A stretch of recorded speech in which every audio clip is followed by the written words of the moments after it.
Welcome back sa Free Thinking Pinoy Channel. Sa kontinente ng Amerika, mayroong pusa na kinatatakutan ng mga hayop. Malaki ang pangil nito at ubod pa ng tapang. Wala itong pinapatawag maski na ang mga oso.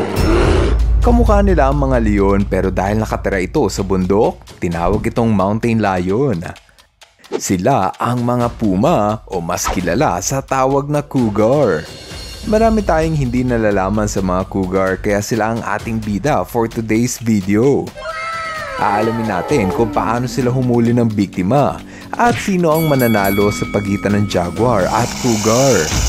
Simulan natin ang kwentuhan sa kung gaano sila kahusay bilang hunter. Ang mga guanaco ay isa sa pinakamalaking land animal ng Amerika at may tangkad ito na 4 na talampakan. Ang hayop na to ay isa sa paboritong huntingin ng cougar. Sa tuwing naglalakbay ang mga guanaco, ito ang kanilang tsansa upang umatake. Ina-ambush ng mga cougar ang pinakamahinang target.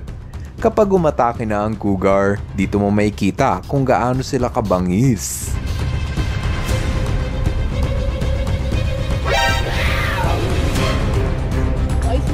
Tinatarget ng cougar ang leeg ng guanaco at hindi niya ito pakakawalan. Amazing dahil kahit 3 beses na mas malaki ang guanaco, mukhang hindi magpapatalo ang mga cougar. Gayunpaman, todo ingat pa rin ang mga cougar dahil hindi basta-bastang magpapatalo ang mga guanaco. Malakas ang hayop na to at kaya nilang ibalibag ang cougar na parang kuting. Kahit cute ang mga cougar, mahalagang malaman mo na ang hayop na to ay kayang pumatay ng tao. Meron silang puwersa na kayang magpabagsak ng isang malaking usa. Kung ang kagat ng tao ay may lakas na 160 PSI, ang kagat ng cougar ay may lakas na 400 PSI. Halos 3 beses na mas malakas ang kagat ng cougar kesa sa kagat ng tao. Napakahaba at napakatulis din ang kanilang ngipin.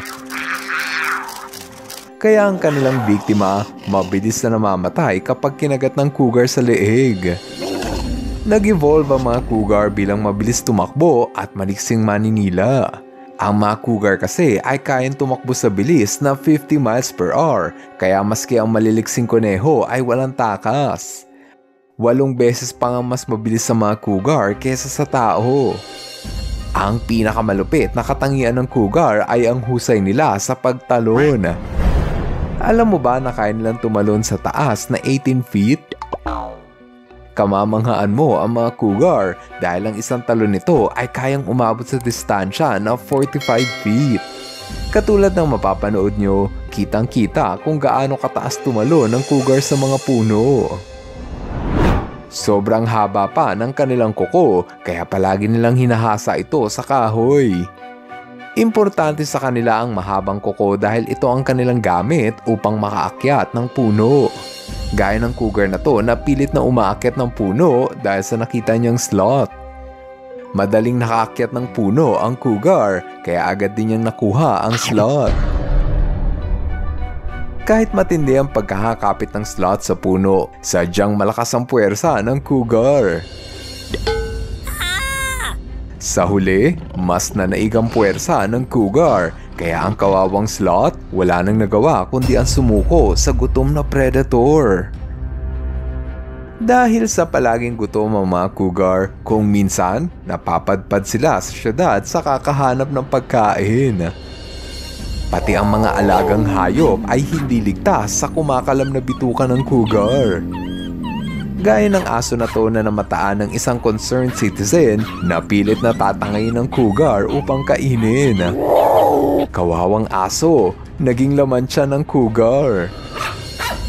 Ito naman ang pusa na nahagip ng CCTV camera habang sinasakmal ng cougar.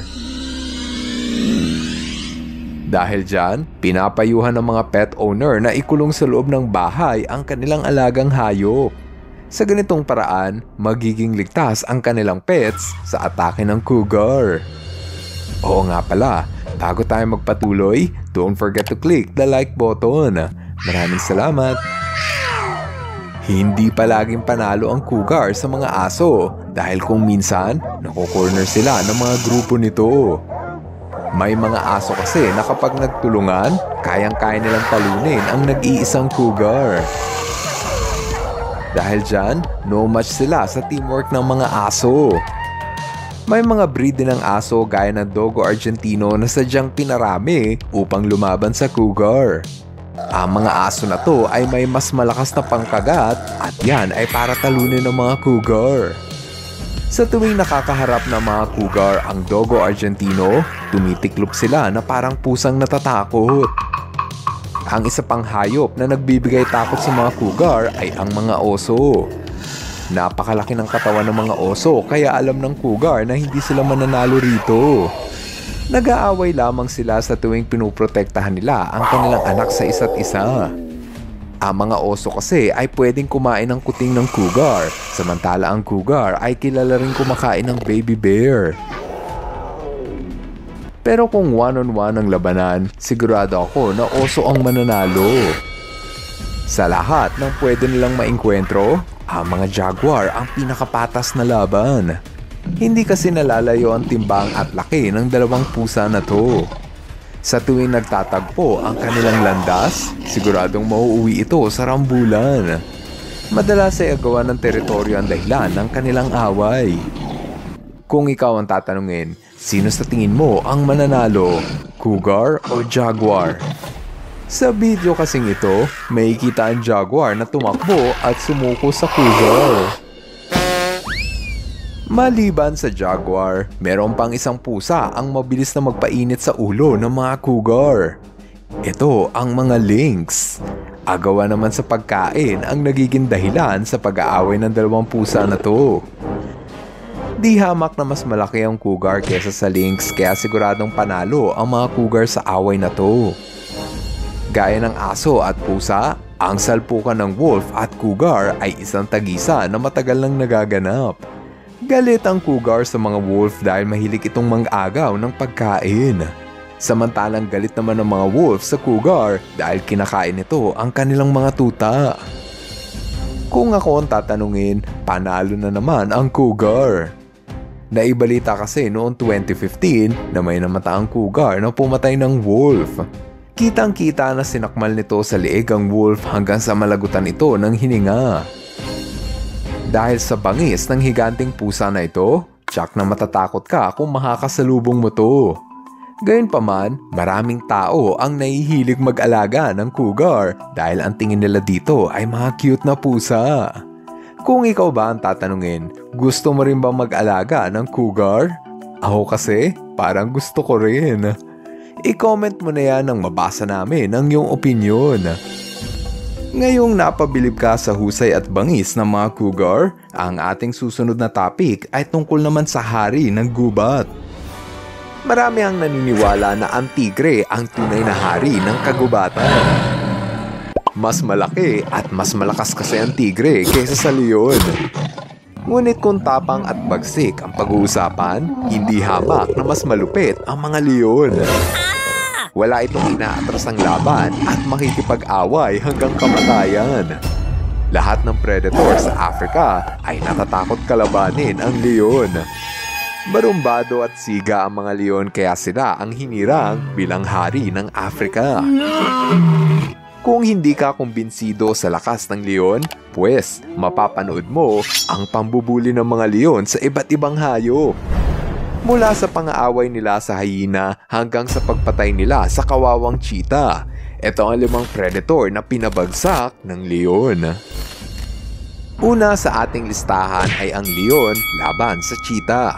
Kung ito ay kompetisyon sa pabilisan ng takbo, siguradong panalo ang mga cheetah. May tulin ito na 130 km/h. Hindi hamak na mas mabilis kesa sa leon. Sa sobrang tuli ng cheetah, mabilis na nahuhuli nito ang kanilang biktima. Isa itong problema para sa mga leon. Ang tingin kasi ng leon sa mga cheetah ay kaagaw nila ito sa pagkain. Dahil dyan, ilang beses nang namataan ng leon na pumapatay ng walang kalaban-laban na cheetah. Ina-ambush nila ang mga cheetah at kino-corner. Kapag nahuli nila ang cheetah, sa kanila ito sasakmalin sa leeg. Binabali nila ang leeg nito hanggang sa mamatay. Hindi kinakain ng leon ang karne ng cheetah. Gusto lang talaga nilang patayin ang sinumang kahati nila sa pagkain. Kung minsan, mas gusto ng leon ang atakihin ng anak ng mga cheetah. Mas madali kasing hulihin ang baby cheetah at hindi pa marunong lumaban. Ayon sa pag-aaral ng mga eksperto, 70% ng baby cheetah sa Serengeti National Park ay namamatay dahil sa atake ng leon. Kaya naman sa tuwing may leon na dumarating sa teritoryo ng cheetah, wala silang nagagawa kundi ang umalis dala ng matinding takot. Sa laban na ito, tiyak na panalo ang leon. Number 2, leon laban sa hyena. Ito ngayon ang tunggalian na madalas nating napapanood sa TV at pelikula. Ang labanan ng leon at hyena ay matagal nang nakaukit sa kasaysayan ng Africa bago pa man dumating ang mga tao. Simple lang ang pinagmulan ng kanilang away. Yan ay ang agawan ng teritoryo. Gaya ng cheetah, pinapatay ng leon ang hyena dahil kaagaw nila ito sa supply ng pagkain. Kaya naman sa tuwing nagtatagpo ang kanilang landas, palagi itong nauuwi sa hindi kaaya-ayang sitwasyon. Palaging nagbabanggaan ang dalawang grupo at madalas ay may namamatay. Kung one-on-one ang labanan, siguradong hindi mananalo ang hyena sa leon. Pero kung sama-sama ang hyena sa paglaban sa leon, may tsansa na matatalo nila ito. Gaya ng leon sa video na matapang na hinarap ang grupo ng hyena. Kahit nag-iisa lang ang leon, hindi ito natatakot na lumaban sa pangkat ng hyena. Ito naman ang leon na nakunan sa video habang pinapaslang ang anak ng hyena. Matindi ang galit ng leon sa hyena, kaya maski ang mga anak nito ay kanilang pinapatay. Sa laban na ito, muling panalo ang leon. Number 3, leon laban sa buwaya. Hindi maitatanggi na ang leon ang hari ng African savanna. Pero paano kung makaka-face to face nila ang buwaya? Mananalo kaya sila? Ang mga Nile crocodile ang pinakamabangis na maninila sa ilog ng Africa. Sobrang lakas ng katawan nito kaya sila tinawag na hari ng ilog. Maski ang leon ay hirap talunin ng buwaya. Makapal kasi ang balat ng buwaya kaya wa-epek sa kanila ang kagat ng leon. Ang mga buwaya ang nakapagtala ng pinakamalakas na bite force, kaya siguradong durog ang buto ng leon kapag sinagpang sila ng buwaya. Kung sa lupa ang labanan, maaari pa sigurong manalo ang leon. Pero kung sa tubig ang labanan, siguradong matatalo ang leon sa buwaya. Oh no! Tulungan ang mga leon sa tuwing inaaway nila ang buwaya. Sa video, makikita ang teamwork ng 3 leon para lang mapalayas ang buwaya sa kanilang teritoryo. Gaya ng naunang tunggalian, agawan sa pagkain ang numero 1 dahilan kung bakit sila nag-aaway. Inaagaw ng leon ang pagkain ng buwaya at hindi rin natatakot ang buwaya na agawin ang pagkain ng leon. Kung minsan, mas pinipili nila ang hindi mag-away at sa halip, natuto silang maghatian ng pagkain. Ilang beses nang namataan ng mga leon na nakikihati ng pagkain sa buwaya nang walang away. Alam kasi ng leon at buwaya na magkasing lakas lang sila, kaya walang magandang mangyayari kung palagi silang mag-aaway. Kaya naman sa laban na ito, patas lang ang labanan. Number 4, leon laban sa leopard. Ito ang laban sa pagitan ng dalawa sa pinakamalakas na big cat ng Africa. Kung ang leon ang hari ng Africa, maaaring ang leopard ang prinsipe. Kinatatakutan sa buong Africa ang bawat atake ng leopard dahil sa husay nitong humuli ng target. Madalas na nagsasalpukan ang leopard at leon dahil inaagaw ng leon ang pagkain ng leopard. Ugali talaga ng mga leon ang magnakaw ng pagkain at madalas rito ay inaagaw nila sa mga leopard. Palaging mag-isa ang mga leopard, kaya pag inaway sila ng grupo ng leon, talagang wala silang panalo. Gaya na lang ng leopard na nakunan sa video. Makikita na pinagtulungan siya ng 100 ng leon. Paano ka nga naman mananalo kung ganito karami ang iyong kalaban? Talaga namang kaaawaan mo ang kanyang sinapit. Dahil sa dami ng pinsala ng kanyang natamo, binawian ng buhay ang leopard. Alam ng leopard na mas malakas sa kanila ang leon, kaya mas pinipili nila ang tumakbo kaysa makipag-away. Kung minsan, nakukuha ng leopard na lumaban. Gaya ng leopard na ito na may nahuling baboy ramo. Nalagay sa panganib ang buhay ng leopard nang may 3 leon ang gustong umagaw sa kanyang pagkain. Matapang ang leopard dahil kahit na siya ay mag-isa lang, hindi siya natakot kalabanin ng mga leon. Pagkalipas ng 10 minuto ng matinding kagatan, sumuko din ang leopard. Alam ng leopard na hindi siya mananalo sa mga leon. Kaya naman sa laban na ito, sila pa rin ang kampiyon. Ang last sa ating salpukan ay ang ahas at leon. May 500 species ng ahas sa Africa, ngunit ang pinakamalaki ay ang rock python. Kaya nitong umabot sa haba na 16 feet. Kinakain nito ang anumang hayop na kasya sa kanilang bunganga, kahit na yan pa ay isang impala. Gayunpaman, ang mga ahas ay isang masarap na merienda para sa mga leon. Kahit na mahirap patayin ang sawa, todo effort pa rin ng leon para tikman ang masarap nitong karne. Kung tutuusin, talo ang mga sawa sa leon. Pero paano kung ang makakalaban ng leon ay ang isa sa pinakamakamandag na ahas ng Africa? Yan ay ang Black Mamba. Ang kamandag nito ay kayang pumatay ng elepante sa loob lang ng 1 oras. May kilala mo ang ahas na Black Mamba dahil sa itim nitong bunganga. Sa video, may kita ang mamba na biglang sumulpot sa tabi ng leon. Para bang walang pakialam ang leon sa presensya ng makamandag na ahas. Maya-maya lang, lumapit ang mamba at tuluyan nang tinuklaw ang uso ng leon. Wala pang 3 minuto nang isay-ngisay ang leon at namilipit sa sobrang sakit. Ganito pala ang epekto ng kamandag sa katawan ng leon. Pagkalipas ng 15 minuto, tuluyan ang binawian ng buhay ang leon. Sino mag-aakala na ang ganito kaliit na ahas ay ang kanilang pinakamatinding kalaban? Kaya naman sa laban na ito, ang Black Mamba ang nanalo. Ngayong napanood mo ang bangis ng mga leon, naniniwala ka ba na ang leon ang tunay na king of the jungle? Paano naman ang African painted dog? Sa tingin mo ba na mas malakas ang wild dog kesa sa leon? O di kaya ay naniniwala ka na mas malakas ang tigre kesa sa leon? I-comment mo na yan sa ibaba ng video nang malaman namin ang iyong opinion. Ngayon, andito na tayo sa ating shoutout portion. Hello kay Marlon Arienza Official, Rolando Lorenzo, Harvey Mamangon, Christina Basa, Jade Ray Marbid, Crizal Maiden Gimalan, at kay Aljay Ligudas.